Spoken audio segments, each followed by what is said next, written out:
자, 1교시 은퇴 트렌드를 알아보는 트렌드 픽. 첫 번째 이야기 권대웅 선생님 준비하셨죠?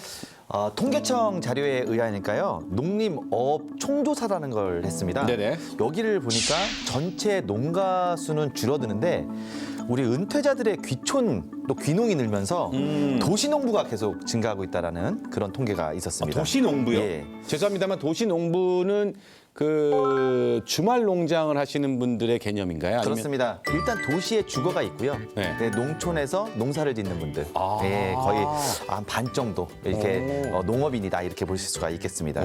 특히 50세 이후에 귀농과 귀촌을 꿈꾸시고 계시는 분들이 많은데 또 귀농하고 귀촌이 달라요. 우리 방송에서 용어를 한번 정리해 볼 필요가 있는데 귀농은 농사지러 가는 거고요.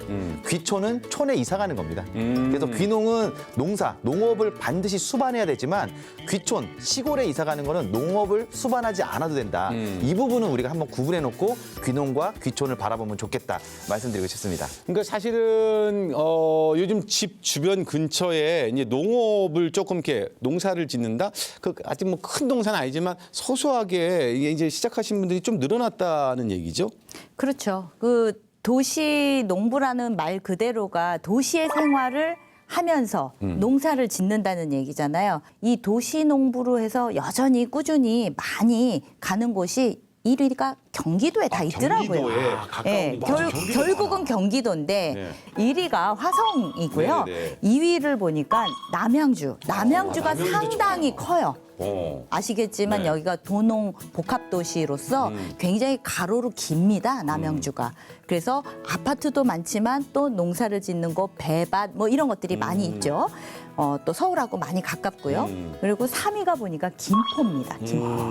그리고 4위가 경기도 광주, 5위는 평택. 지금까지 이제 제가 말씀드린 것이 경기도 내에서 귀촌하는 그 순위 도시들을 제가 알려드렸습니다. 그러니까 지금 이게 네. 1위부터 5위까지를 쭉 봤을 때 대부분 서울 근방에 이게 강이 좀 흐르는 물이 있는 곳. 그렇죠. 이런 쪽에 일단 어떻게 보면 도시 농부들 또 이제 그렇게 또 한번 농사를 지어보시겠다고 하는 그런 곳이 많이 생기고 있다라는 얘기잖아요. 특히 화성이 1위인 이유는 아마 신도시가 크게 자리 잡고 있고요. 네. 거기에서 도시와 농촌이 함께 지금 화성에 존재하고 있거든요. 그래서 좀 가깝게 가서 농사를 쉽게 지을 수 있기 때문에 아마 1위가 된 게 아닌가 이렇게 분석해 볼 수가 있겠습니다. 사실 주말 농장을 하셨던 분들의 이야기가 아까 얘기를 해주셨듯이 이제 힐링을 할 수 있었다 가족들과. 그런데 이제 지금 이제 도시 농부가 되신 분들은 어떻게 보면은 은퇴 이후에 뭔가를 먹거리를 만들어내고 그걸 주변 분들과 함께 나눈다. 그래서 요즘 예. 이런 말이 있잖아요. 반농 반도. 인생의 절반은 이제 농촌에서 지내고 절반은 도시에서 지내는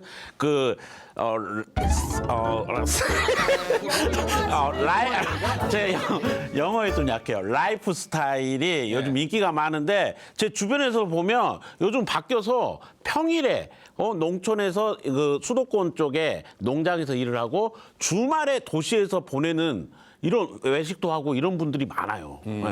그렇다면 은퇴 후의 귀촌만큼이나 재취업에 대한 기대감도 지금 요즘 사실 높아지고 있습니다.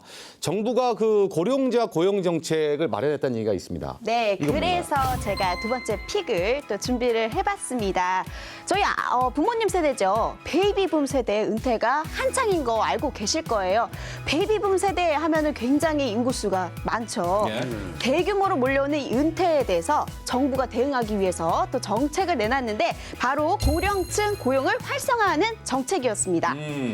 그러니까 지금 여러분 들으셨죠? 베이비붐 세대. 한참 저희가 이 얘기를 많이 하는데 1955년부터 1963년생을 베이비붐 세대라고 합니다. 그러면 올해부터인가 그 사실 이분들에 대한 은퇴 쇼크가 온다. 이런 얘기가 예전부터 좀 이렇게 들렸었거든요. 일단 이제 전쟁이 있었죠. 대한민국에 이제 1950년도에 전쟁이 있었어요. 3년 1개월 동안 전쟁이 끝난 다음에 이제 황폐화됐습니다. 남의 도움을 받지 않고서는 도저히 일어설 수 없는 좀 어려운 상황이었는데 또 우리가 또 항상 다주적이잖아요. 우리 네. 민족성이. 그래서 55년도부터는 이제 스스로 자가 발전을 하기 시작합니다. 그런데 인프라가 구축돼 있지 않다 보니까 55년도에 전쟁 끝나고 난 다음에 3년 1개월 동안 전쟁하고 끝났지만 55년도부터는 좀 정신을 차리고 우리가 좀 뭐 좀 해봐야 되겠다 생각했는데 인프라가 없다 보니까 해지면 또 정막 강산이잖아요. 집에서 별로 이제 할 게 없는 거예요. 그래서 생산성이 계속 높아지는 거죠. 그러다 보니까 55년부터 아이들이 막 태어나기 시작합니다. 그래서 55, 56, 57, 58을 가다가 58년도에 난리가 한번 나죠. 58년 개띠라는. 개띠해에 신생아가 100만 명이 태어납니다. 예, 지금 이건 정말 놀라셔야 될 일인데 55년생부터 63년생까지 약 713만 명이 태어났어요. 홍콩의 인구가 750만이니까 우리가 9년 동안 태어난 전체 인구로 따지면 거의 홍콩과 버금갈 만한 713만 명이 태어난 거니까 어마어마한 거죠. 이분들이 대한민국을 산업화 그리고 민주화를 다 이루시면서 여기까지 와 계신 거예요. 그러니까 지금의 70세 이후의 노년층보다는 조금 젊고 활기 있고 대한민국을 여기까지 쫙 이끌어오신 분들이 지금 이제 은퇴를 앞두고 은퇴를 준비하고 이제 한창이다 이렇게 보시면 될 것 같습니다. 자, 그러면 이분 베이비붐 세대들을 위해서 준비한 이렇게 정책들이 있을 거 아닙니까? 아, 네, 맞습니다. 우선은 이렇게 고령자를 고용하는 기업에 대해서 장려금을 주는 정책이 있고요. 또 직업 훈련을 보다 확대하는 것, 이런 정책들이 있습니다. 내년부터요, 이 고령 직원이 증가한 기업에게는 1인당 분기별로 최대 30만 원까지 지원을 해주고요. 아, 기업에? 네, 기업에 지원을 해주고요. 재직자가 직무를 전환하도록 도와주는 사업자에게는 최대 1인당 300만 원까지 지원을 해준다고 합니다. 요거는 조금 이 전문가분들한테 재직자가 직무를 전환한다. 요건 어떤 의미일까요? 이제 고령자 고용법이라는 게 있어요. 네네. 고령자를 말로 이제 고령자지 사실은 이제 50대 중후반에 지금 한창 일하시고 계신 분들을 이제 고령자라고 표현해 놓은 것 뿐인데 네. 사실 그분들이 경륜과 경력이 있잖아요. 네네. 이분들을 계속 일할 수 있게 하거나 네. 아니면 직무를 조금 전환해 가지고 더 일할 수 있게 한다면 나라 입장에서는 노동력을 잃게 되는 것보다는 기업에서 훨씬 쓸 수 있을 가능성이 높아지기 때문에 네. 이렇게 지원 프로그램을 만들어 놓고 지금 열심히 지원해주고 있는 거라고 이렇게 분석할 수 죄송해요. 있습니다. 제가 지금 약간 이해가 안 되는데 예. 그 재직자가 직무를 전환한다라는 개념이 네. 그러니까 쉽게 말하면 영업을 하고 있다가 다른 관리 부서를 가도 이런 개념은 아닌 거죠. 고령자라고 표현하는 이게 50대 이후에 지금 숙련된 노동력을 활용하면서 나라에서 지원을 해준다 이렇게 보는 게 맞다 말씀드릴 수가 있겠습니다. 지원금만으로 고용 촉진이 좀 될까? 뭐 이런 생각을 좀 해보는데요. 네, 그러니까 사실은 지원금을 받아서 그것을 기초로 해서 다음으로 갈 수 있도록 직업 훈련도 필요하고요. 예. 예, 훈련을 받고 또 일자리로 사실 연결이 돼야 이러한 정책들이 실효성이 있지 않나 이렇게 생각을 하고요. 그래서 근데 저는 약간 여기서 제안하고 싶은 게 있는데 노인 일자리라는 정책들을 지금 하고 계신데 네.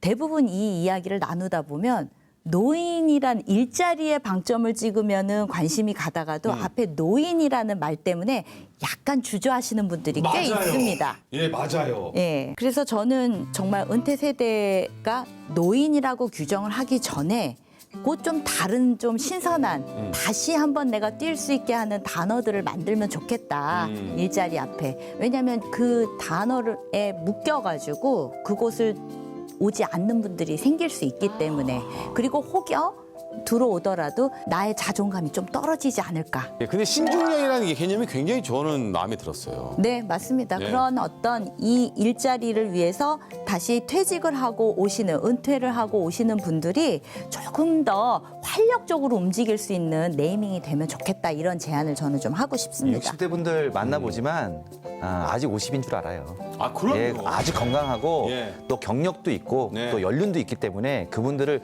노인이라고 좀 우리가 칭하기보다는 이제 좀 더 활력 있는 단어로 바꿔야 될 부분도 이제 필요하다 이렇게 느껴집니다. 그러니까 지금 뭐 얘기를 해보니까 내년부터 적용이 된다고 합니다. 집 근처의 일자리 센터에 꼭 전화를 해서 한번 문의해 보시면 좋을 것 같아요. 자, 다음은 그 은퇴를 앞두거나 은퇴를 하신 분들이라면 많이 좀 들어본 단어일 겁니다. 생애 설계 프로그램. 생애 설계 프로그램에 대해서 좀 알아보겠습니다. 이건 뭔가요? 생애 설계라는 말 자체가요.